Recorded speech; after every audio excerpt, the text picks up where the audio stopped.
Good evening, everyone, and it's nice to see you again. And thank you for joining. And this series, as um,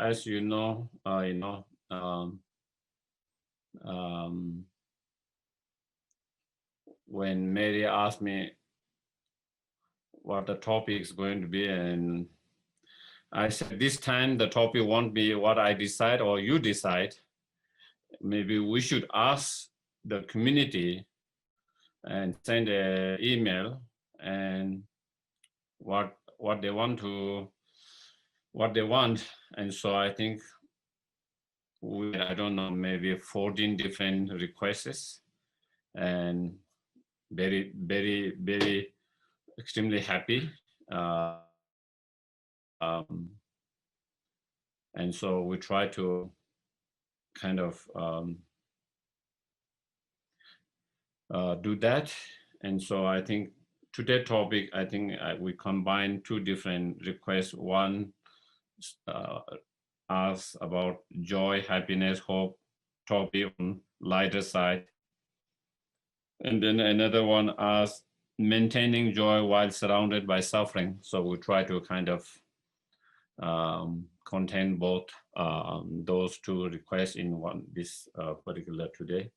And again, of course, I will kind of try to talk a little bit, but I think more, I want it to be more interactive, maybe more questions. That will be, I think, hopefully that will be more meaningful and beneficial. Um, all of those evening that we will be doing, I think. Um, so yeah, so that is the hope that um, there will be more questions and there will be more sharing and interactive. Um, so maybe we just try to um, generate the wish to be benefit to all sentient beings.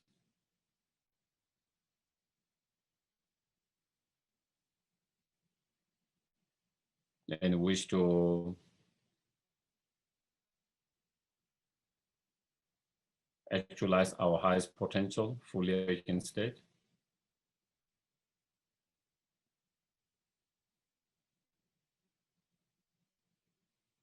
상계 저단 속에 선언라 장조 받으다는 문제 다게 속에 선언게 돌아 근데 상계 상계 선언게 돌아 근데 다게 속에 선언게 돌아 근데 상계 돌아 show. So how to maintain joy, happiness, and hope when we are surrounded by a lot of challenges, difficulty, and suffering, um, which is important subject, but also not so easy. It's much more easy for us to be hopeful, joyful, happy when we are not in problems, not when we are not surrounded by sufferings, but surrounded by um, prosperity, good things. But it is much more challenging to be, is much more difficult and challenging to be able to keep our mind still hopeful, to maintain and keep hopeful, joyful, and happiness when we are dealing with individual sufferings, when we are dealing with suffering in our friends, families, or whether we are dealing with suffering in our country, in the world that we live in, you know. And when we are kind of surrounded by a lot of those pain and sufferings, sometimes it can be very depressing, and we can lose kind of hope and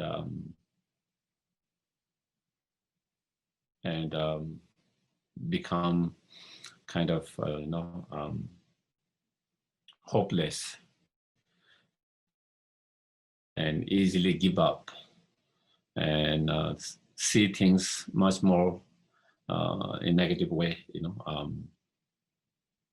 so it's not easy, but it is possible, and it's all about training our mind. It's all about training your mind, because whether we are hopeful or hopeless, whether we are joyful or miserable, whether we are happy or sufferings, all these are state of mind. And the good thing is the state of mind can be trained, is something that can be trained. And many peoples or practitioners has been very successful in training and to be able to maintain and keep that kind of hope, joyful, and happiness, even in the most challenging, difficult times. And we have a lot of examples in our time. You can see His Holiness Dalai Lama is one of the examples. Whether in his personal, whether it's his personal life, whether it's with the life of the Tibetans who went through so much hardship and continue to go through a lot of hardship, or whether the situation in the world, he see all the pains and the sufferings. But while he see and feel the pain and suffering of, but he's not overwhelmed by the the pain and sufferings, and become a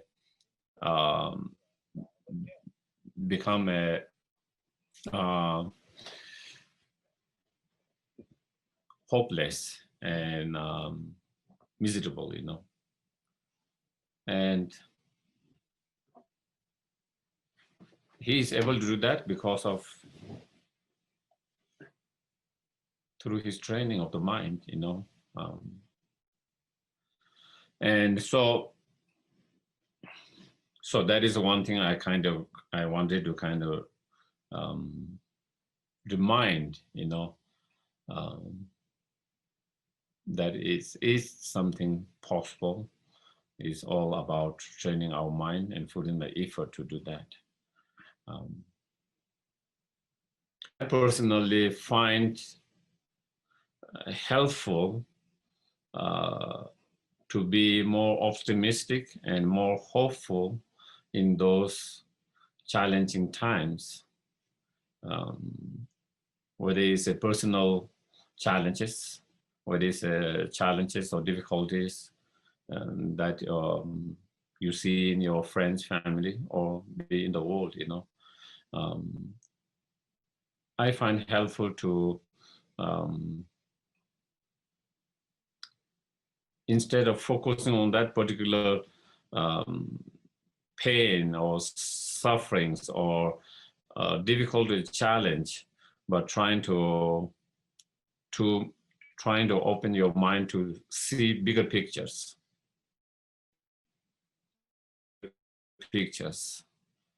and that helped my mind to be a little more relaxed and more open and more spacious, and then see some hope, because even though there is challenges at the moment, but in long term, this challenge is not going to remain there all the time. Is the nature of the experience, the situations. It's not permanent. It's impermanent. It got to change, whether you want or not. That is the nature of the things. Whether it's your own experience, whether it's the situation around you, it's got to change, And I think we can see with our lot of people has gone through a lot of, mental um, anguish throughout these 4 years, you know, um, um, and sometimes you feel like that never end, but it end because it's not permanent. It got to change. It's not going to be there forever, and and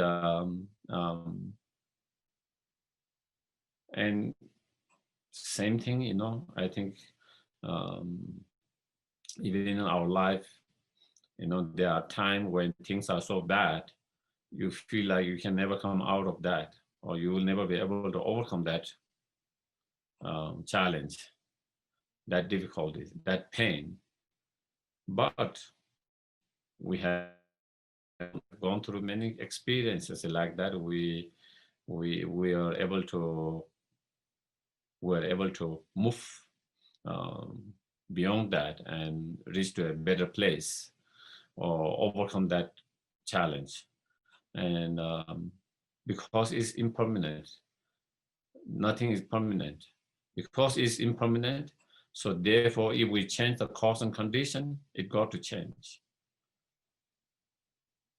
And that is the good things. Is all these condition phenomena impermanent, depending on cause and condition. And if we put the effort to change the cause and conditions, then the result will change. You know. Um, and I think that is the same with the present um, the state of these countries, because people decided they need a change. People decided they need a change, and they put the effort to coming out to go to do their job, to vote. And that is why it is able to change, because there is so because the nature is impermanent, and if we want to change, and then if we try to put effort to change the cause and condition, it's got to change, even though it's feel like it can never change at that moment. And so having that bigger understanding of the nature of impermanent can be helpful. Um, that the change, definitely, it might take time. Sometimes things take more time. Sometimes change can happen more quickly. Sometimes change take more time. It's got to change. And I think to me, sometimes um, that kind of understanding help to be more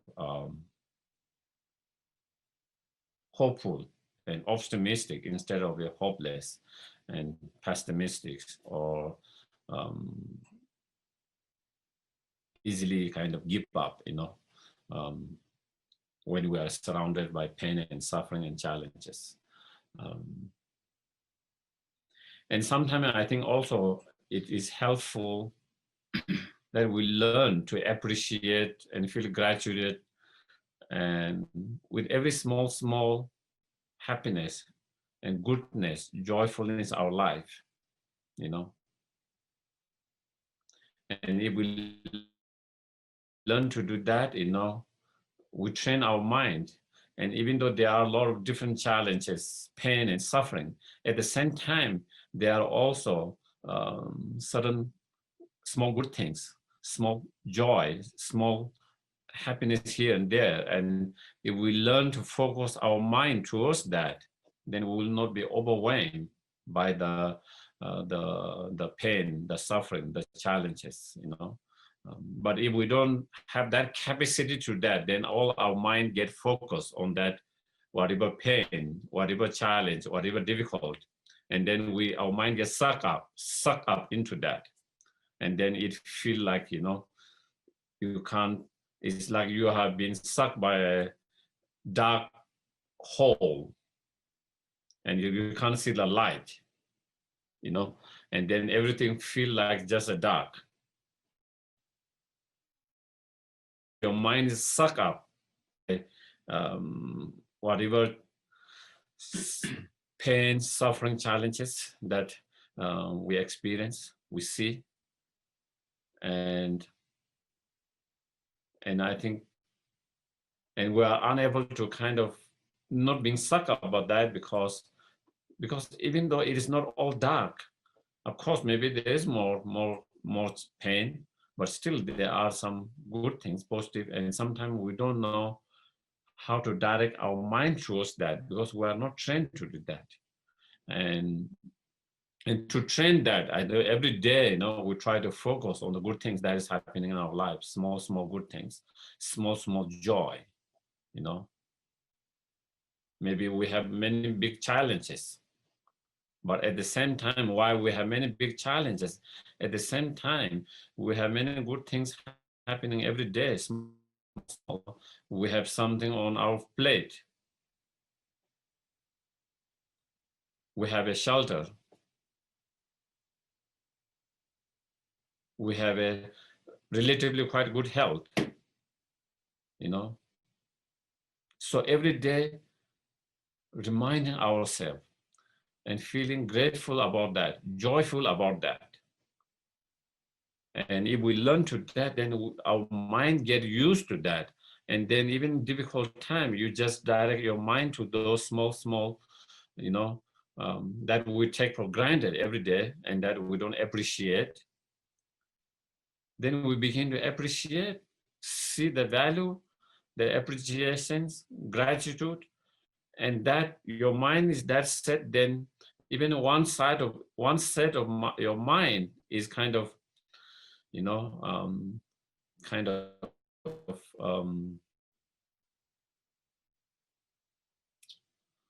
feeling bad and discouraged or hopeless with certain situation, but at the same time, another part of your mind is able to see those, and so then it kind of balance from your mind from being totally sucked up by that darkness, and in that way we are able to keep our mind more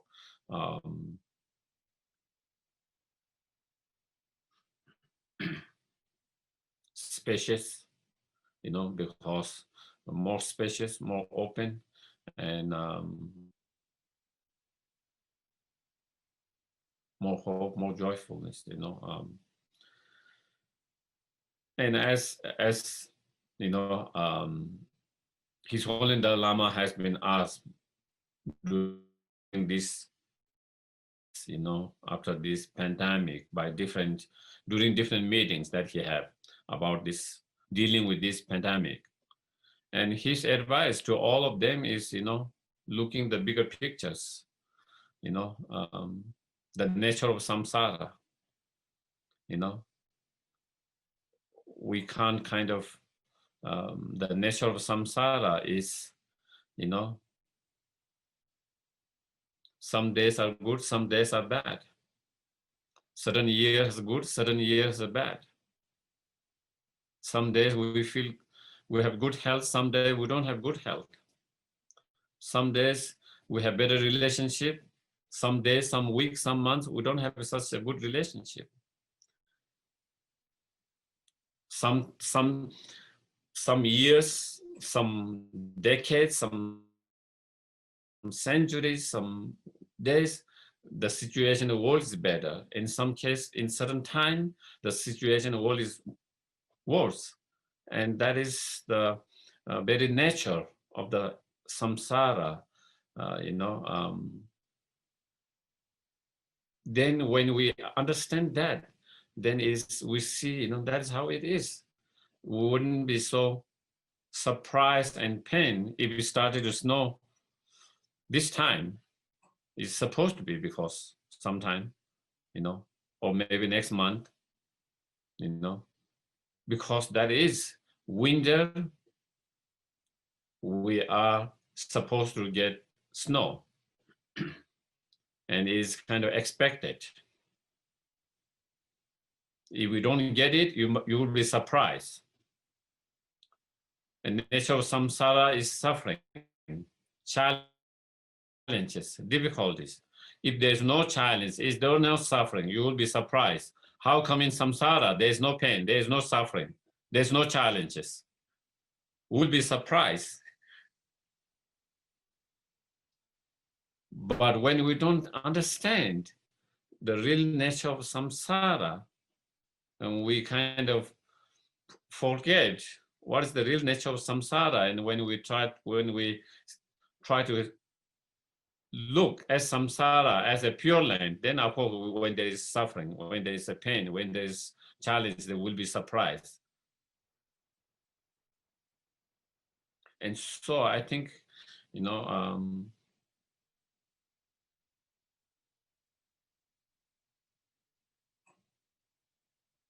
yeah, when things are going well, either on our individual,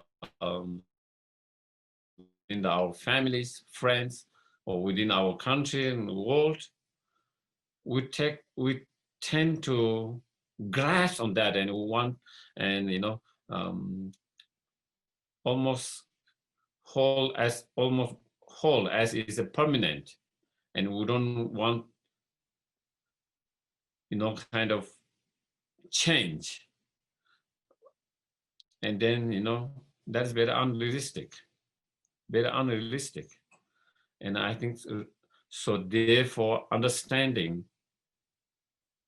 and accepting the nature of the samsara is not always, you know, joyful happiness, or always without any challenges, you know. I think so having that bigger pictures, understanding of the impermanent nature, understanding of the samsaric nature of the samsara, I think that can be helpful to have that bigger understanding on the you know, on the background in our mind all the time. Then we think, you know, what can we expect? That is how it is, you know. And so then it is all about learning within the samsara and within the suffering. How can we still try to be as much positive? How can we try to keep positive as much as possible? How can we try to be hopeful as possible? How can we try to be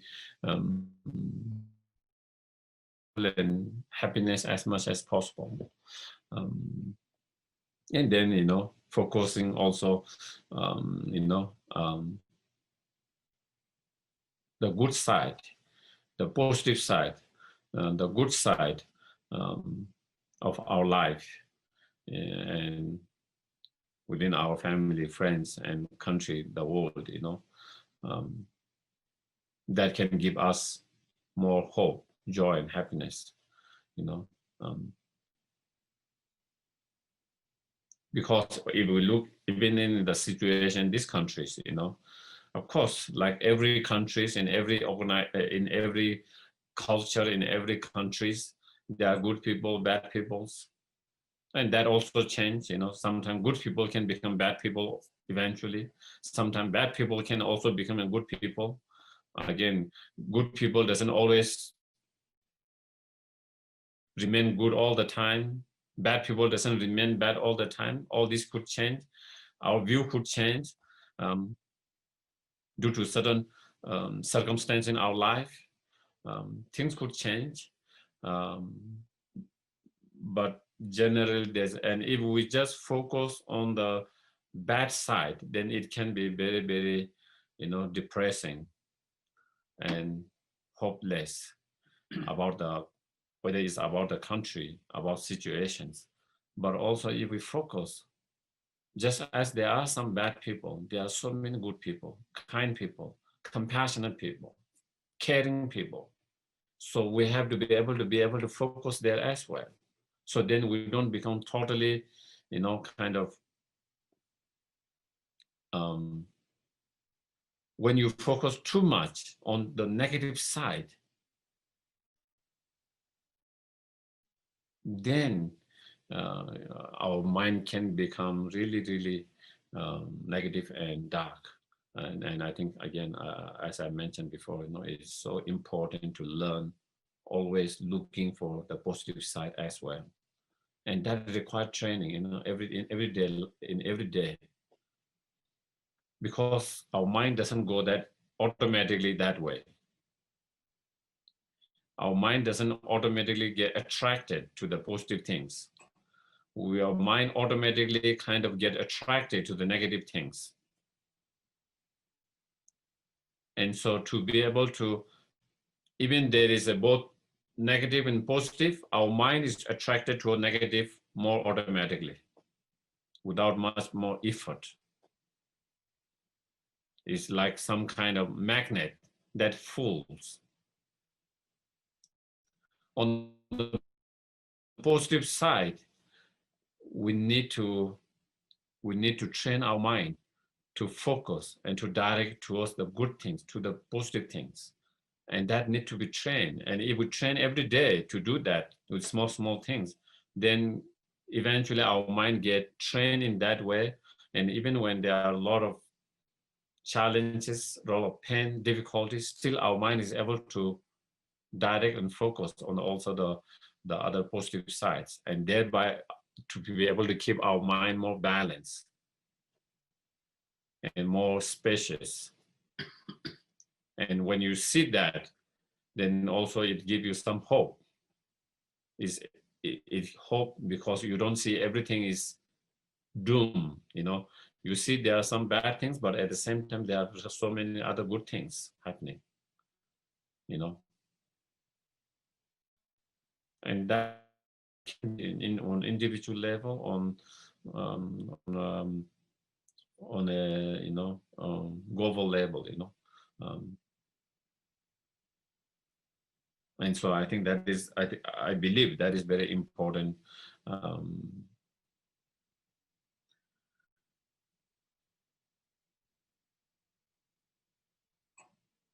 And also, I mean, definitely we are very much kind of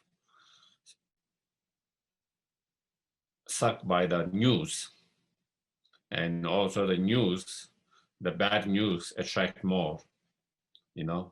The good news, good thing doesn't get so much attention.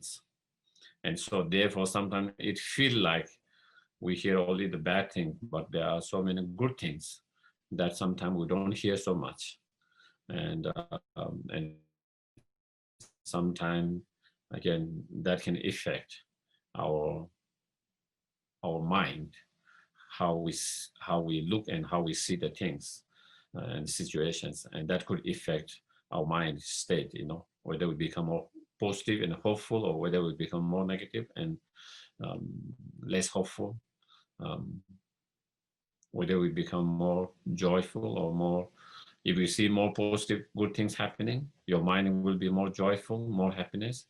If you see more bad things, negative happenings, then our mind tend to become more unhappy, more pain. So I think so.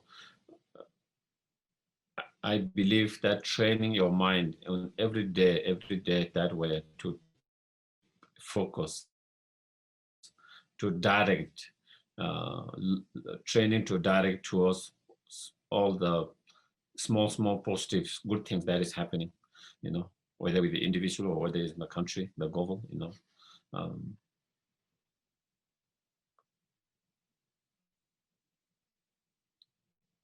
um, and so I think that will help us, our mind, to be more balanced. Um, when our mind is more balanced, when our mind is more spacious, um, then there's um,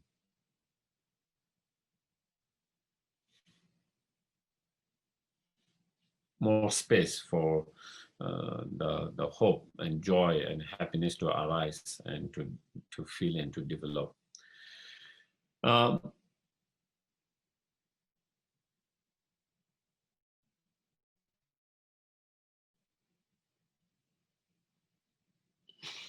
So I think maybe I would like to take some questions or people who want to share.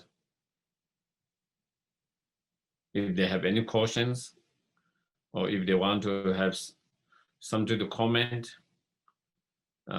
share.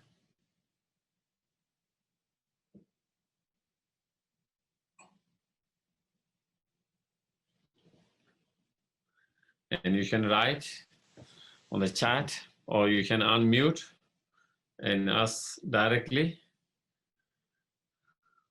Hi, Geshe, it's Claire. Can you hear me? Yes, I can hear you. Hi, Yes, thank you please. so much for being with us tonight again. I wanted to share something that just really gave me a lift this week. I've been feeling kind of down, even though, you know, there's been some more positive developments in this country, at least in my view.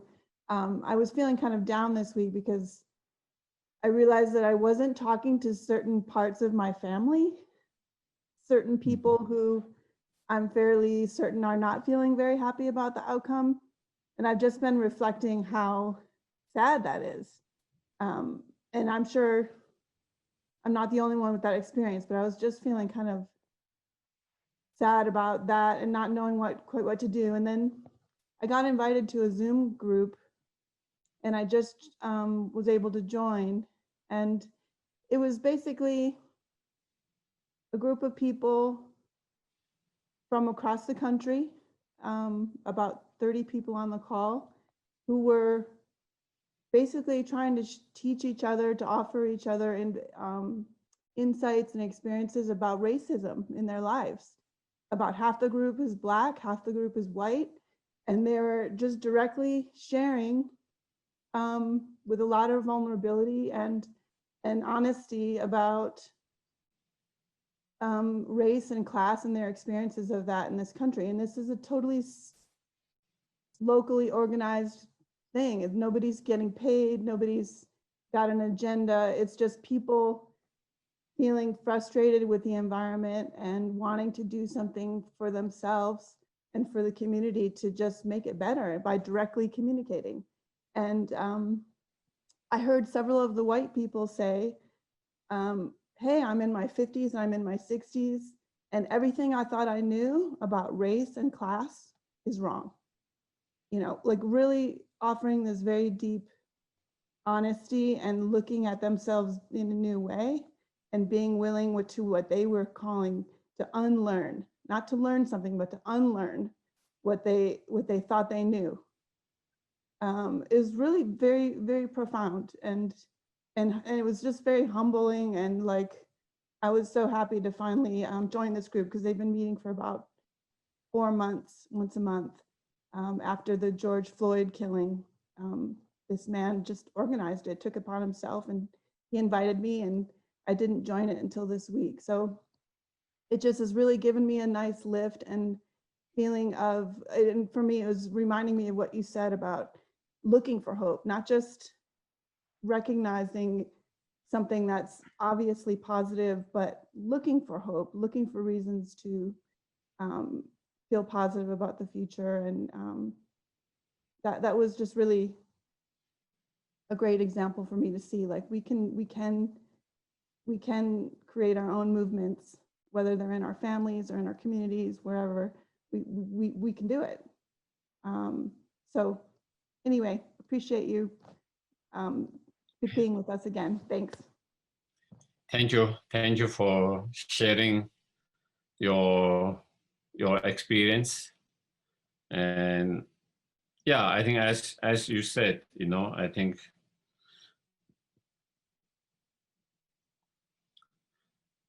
we have to be hopeful. When we are hopeful, no matter how challenging the situation, we can overcome. But once we give up hope, then it's done. Then we will not try to change. You know, if there is hope, we will always try to change. And that will drive us for the change, because you are hopeful of the outcome because you are hopeful of something you can contribute for the change, for the positive change. So then you get inspired to engage, to contribute, and to do something. But if you become a hopeless, then you give up. You don't do anything. And if we don't act, if we don't contribute, then we are not going to change the cause and condition. And if we don't change the cause and conditions, then the outcome will be more challenging, more difficult to change the outcome. So definitely, I always says the worst is when we lose the hope. When we lose the hope, and I think that is the worst thing that could happen. And therefore, we always have to find something that hope and something that can inspire us. And so I think, as Claire you mentioned, I think that's a very important point, to be hopeful all the time, and trying to find something to be hopeful. And if we try to find the reason to be hopeful, there is plenty of reason to be hopeful. And sometimes it doesn't, as I mentioned, we are not trained, our mind doesn't automatically go in that way unless we train. And through training, then we can be able to focus and direct our mind to something that will give you reason to be hopeful. And I think there are a few other questions. What are your thoughts on when an individual is on the path towards non-attachment and they reach a point where they begin to appear numb and see things as pointless? They find little joy in life because they have reached a non-attachment state. I think there is a non-attachment is kind of the word that can be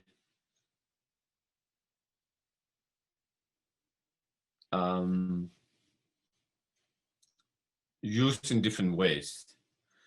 Sometimes when we say non-attachments as versus attachments,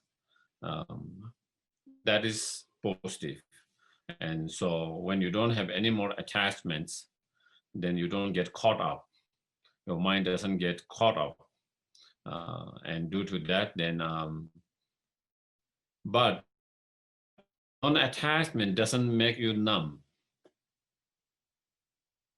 And non-attachment doesn't make you, when we have this true non-attachment, when you have given up attachments. So when here we are saying when we have non-attachment, which we are trying to develop, is to give up, to overcome, to abandon attachment, and you have no more attachment. When you don't have attachments, it doesn't make you numb. But when you become indifferent, it can make you numb. There's a huge difference between being indifferent and being non-attachments. The great bodhisattvas, they have non-attachment, but they are not numb.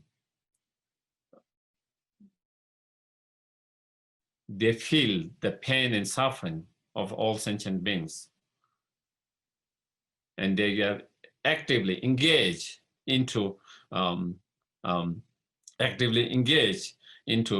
help and benefit and to change.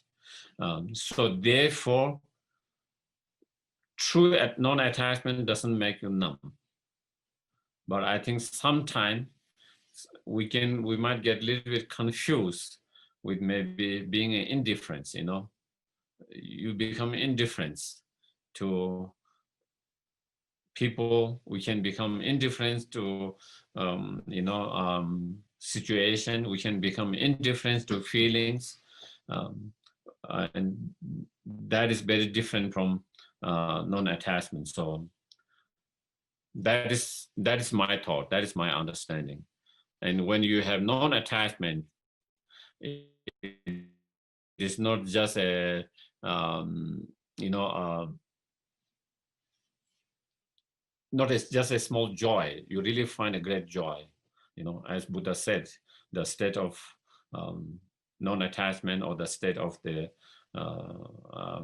contentment is the biggest kind of joy. You know, and that is when we reach real, true non-attachment state, then definitely you will have great joy. You know, and so I think that is my thought on that. Then there is another question. So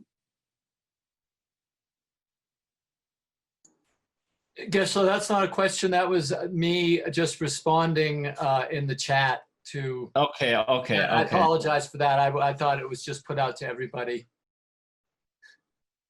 Okay.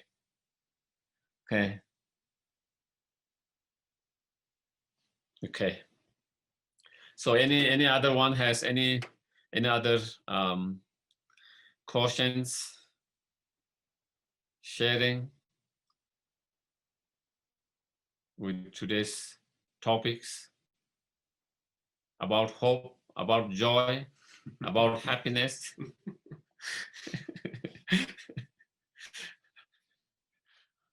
It seems like you don't have joy. How come? If you have joy, I think you should have something to share.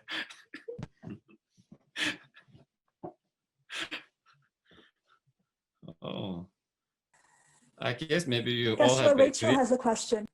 Yes, please. I'll say something. I was just what's been helping me when I go into those moments when can you hear me, Geshe? Yes, please, yes. Okay. When I go into those moments when my mind feels that darkness and like, oh my gosh, this is so much. What's been helping me the most is I think mostly the two things. One is Tonglen, and the other one is trying to make my mother laugh so she's not so upset. Mm-hmm. But so basically thinking of others. But one thing that was interesting today was I read in the newspaper something about Fauci saying, "Oh, the vaccine is coming. It's gonna not be a pandemic anymore." And my first thought was, "Oh no, it can't be over yet," because I was gonna be sad that it was over. So anyway, I thought that was pretty funny.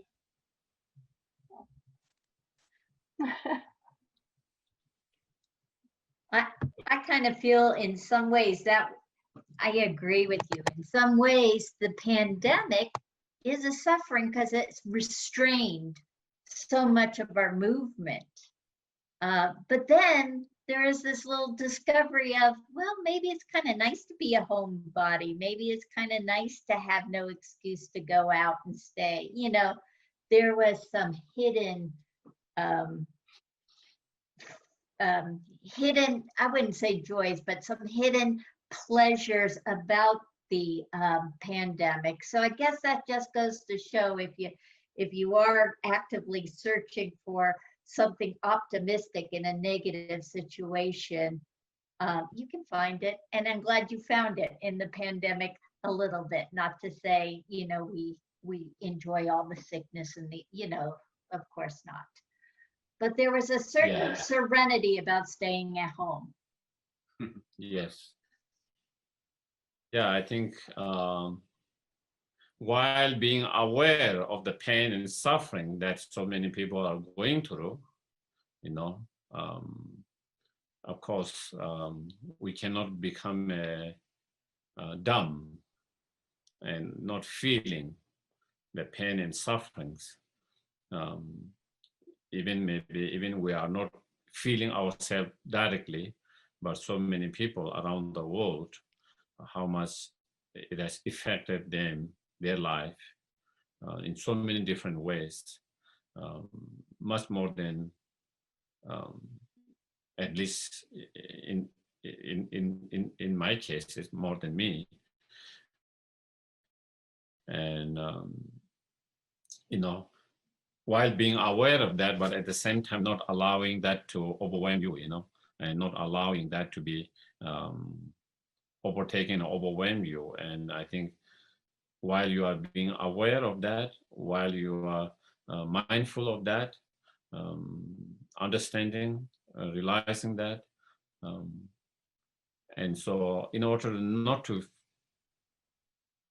so we don't want to be numb, but at the same time we don't want to be overwhelmed by the pain that is around us. Um, and so therefore, so that is where we are, when your mind is becoming, going towards darkness, towards negative, towards being overwhelmed,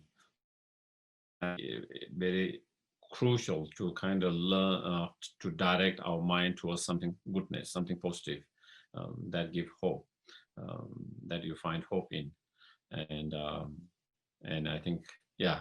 So I think that kind of balancing, you know, your mind is that finding that balance, that openness, that spaciousness is, I believe, that is important.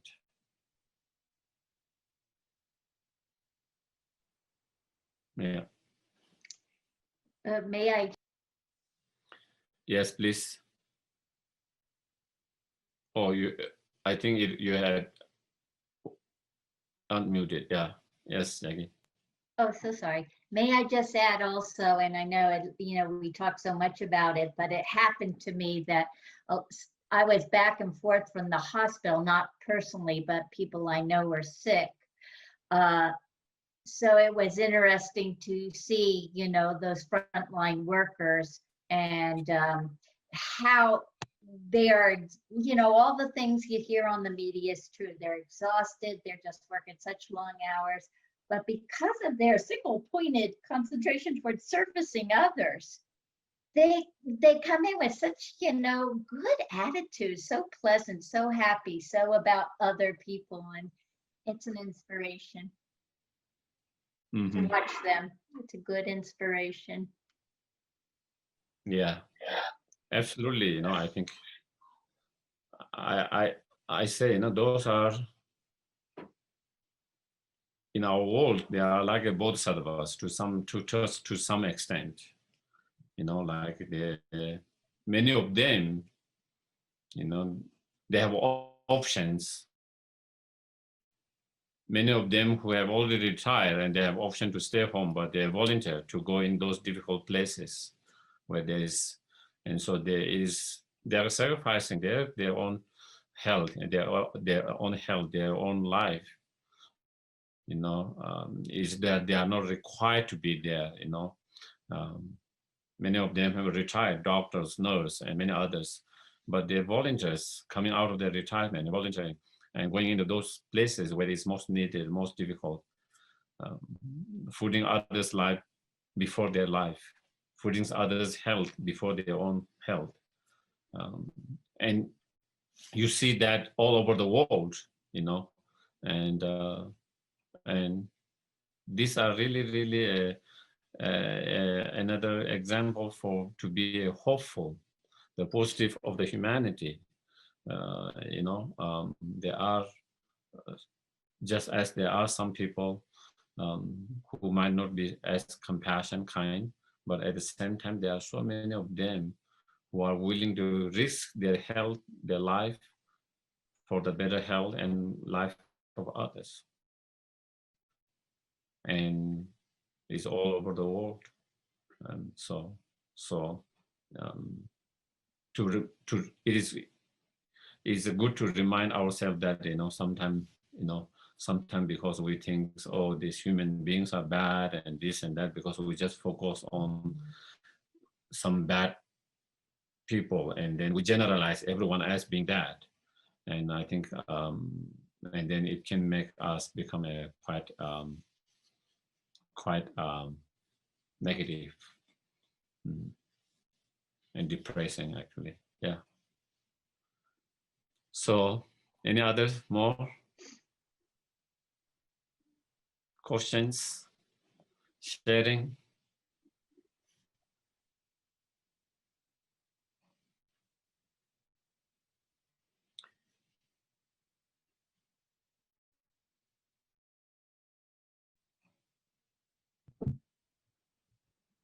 Karen, you need to unmute. Yeah, It's now only we my can hear. it's my second Zoom in my life. What can I say? So I walk every day. I sometimes passed you by on a Sequia Madre, and my great, great, great pleasure is watching nature. I mean, every step, there's a different shape of a leaf, a different light that catches it, even if it's the same walk every day. It's so astounding that even in the same tree, there'd be like 5,000 different colors of leaves, and it's such a joy, and that gives me pleasure. It's a silent pleasure, and I pick them up like when they're fresh and beautiful and bright. That's one thing, but then when they turn brown, that's a whole other thing, and there's a whole other beauty there. And I find that's where I find my pleasure, by the way a light catches a branch today, where the little leaf was only a few leaves left, but they had like a silver shimmer to it. I mean, it was pretty wonderful. But then when I come home, God help me, and put on the TV, that's depressing. So I need I need to go out and just see what presents itself to me on this same walk, and it changes constantly. So that's where I find pleasure. Yeah. And as I mentioned earlier, yeah, we have to find a way to find a joy and happiness. Everyone has different way of finding joy and happiness. You know, of course, if we can find a joy and happiness from the practice of bodhicitta, the loving kindness, compassions, bodhisattva's practice, that will be wonderful. But even if you cannot find a joy from such a more advanced practices, but even if you learn to find a joyful while you are walking with the nature, finding a joy while you are eating with the food, all in small things, and then that could balance. When you are watching your news, you are depressing, but at the same time you are able to find a joy in while walking in that. So that kind of balance your mind. And if you are unable to find that joy when you are walking in this nature, then your mind will be totally overwhelmed by the negativities, what you hear in the news, and you carry on that. And then even walking, whatever we do, it can cloud our mind. And that is all we see, that is all we feel. And then it can be very, very, so I think we have to learn in our everyday life how to find a joy and happiness in whatever way you can find it. And that way, I think that helps. So thank you for sharing that. Yeah. And yeah, I also find joy in the nature, definitely. And I think Patrick knows that. uh, so I think there is one question. Ishila, you say we need to train our mind. In regard to formal training, what are some of the best method or meditation to use?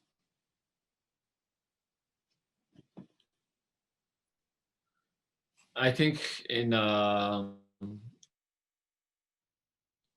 Buddhism, there are so many different meditations, so many different practice method, and sometimes it's hard to know which is more effective to particular individuals, because we all have a different um, predispositions and our state of mind for certain practice, which is effective for certain individual. For some people, they might not find so much effective. And another meditation or practice that someone find effective. for some individuals, they might not find as effective at the moment. Of course, that could change again, like everything else. But later, something you don't find effective now, you can find that to be effective later as well. But I think,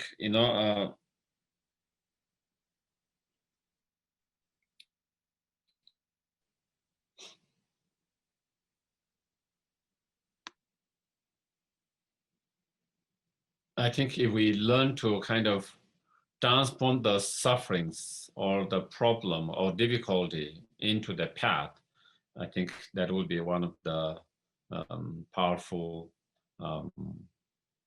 way to transform our mind and transform the situations.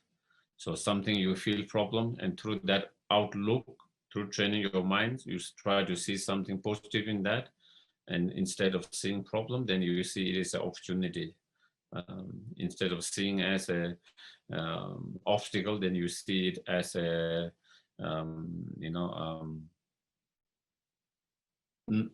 you see it as a supportive factors in your practice, and so transforming the whatever that is, whether it's our feeling, whatever feeling, emotions, whether it's the situation itself, whatever, transforming that into the path, and transforming them into the happiness. I think training to do that, I think what we call mind training, lojong, and I think that is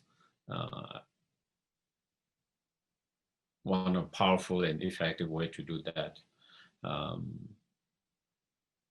Of course, it will require consistent with the practice and continuity, and over the time to be able to reach a point where we are able to do that. And I think I have shared certain stories of certain teachers and practitioners, when they had certain obstacles, in their life. Immediate reactions where they felt was joy, which is very kind of opposite to the way we feel it. And the reason they felt is because in their mind, they felt like they were taking the obstacle of their teachers or someone else. And so, and they are able to do that because they have been training all the time.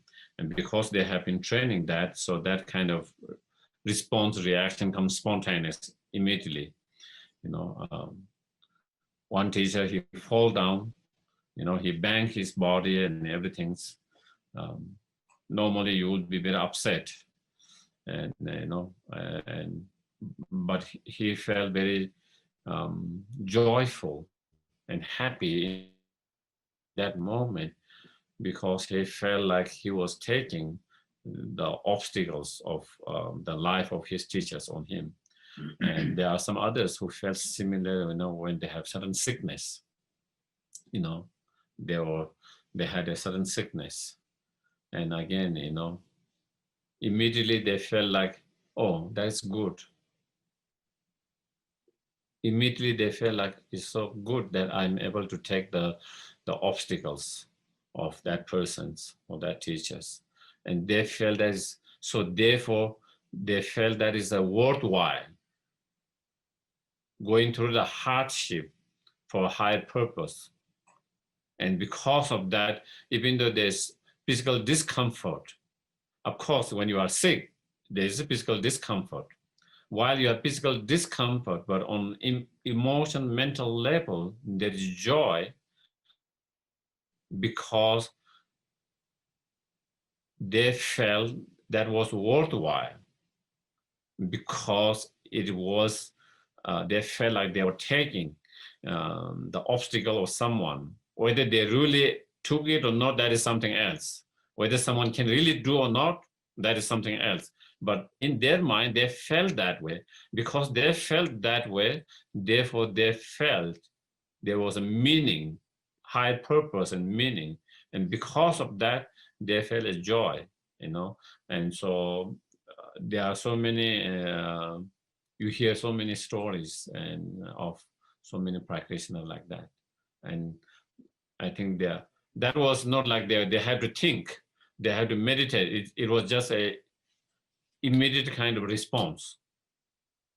And to reach that point, of course, they have gone through many practice all the time doing that, consciously thinking, meditating, practicing. And as they do more and more, and eventually it requires less effort, it become more and more natural, more and more spontaneous, and then you reach a point, and wouldn't that be great? You know, when we have some obstacle, that to be able to feel joy because you see something goodness in that, something meaningful in that, something benefit in that, despite there is some discomfort, you know, that. So yeah. So I think maybe thank you very much for joining, and we dedicate all our virtues for the well-being of all sentient beings.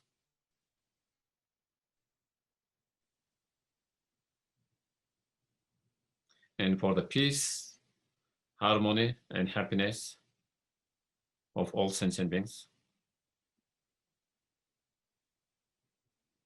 And for each and every sentient being to be able to actualize highest level of compassion, bodhicitta, mind, and wisdom, and achieve enlightenment. Yawadi Nududa, Lama Sangya Rupyone, Doa Chijama Leba, Sala Queva, Chanjosam Joran Boje, Maya Bana Kegoje, Jawanya Bana, Konde Kondo Kewa. Thank you, good night. Thank you everyone, good night.